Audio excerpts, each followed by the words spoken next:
وطن برکس عزیز و مهربان است، وطن آبادی هر خاندان است. وطن برکس عزیز و مهربان است، وطن آبادی هر خاندان است. هر آن کس که خیانت بر وطن کرد، هر آن کس که خیانت بر وطن کرد، حبیس و به ایمان و به نشان است. حبیس و به ایمان و به نشان است.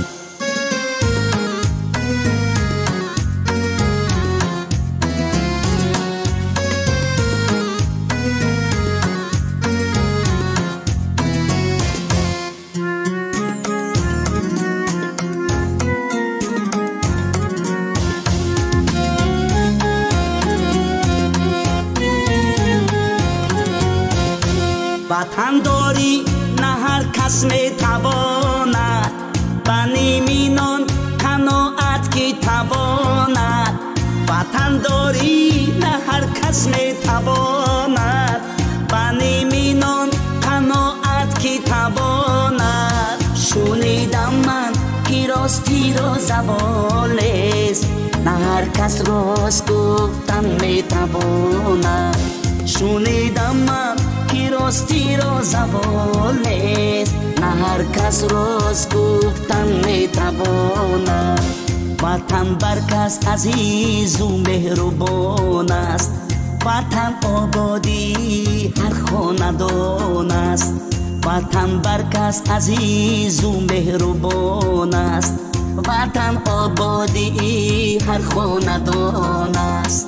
هر آن کس که خیانت بر وطن کرد، هر آن کس که خیانت بر وطن کرد، حبیس و به ایمان و به نشان است. حبیس و به ایمان و به نشان است.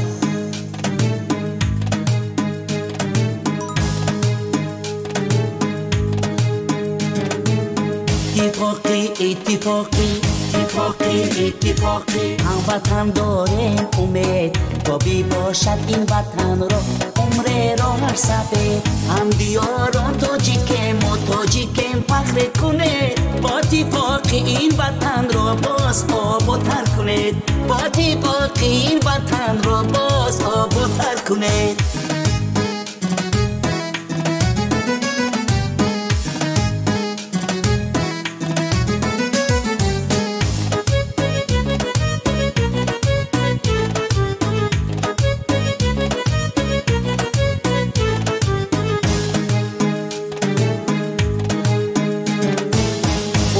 کوسار تاجیکستان افتخار داره ما، سنگ و خاکش آبی جویش این رگ و پیوندی ما.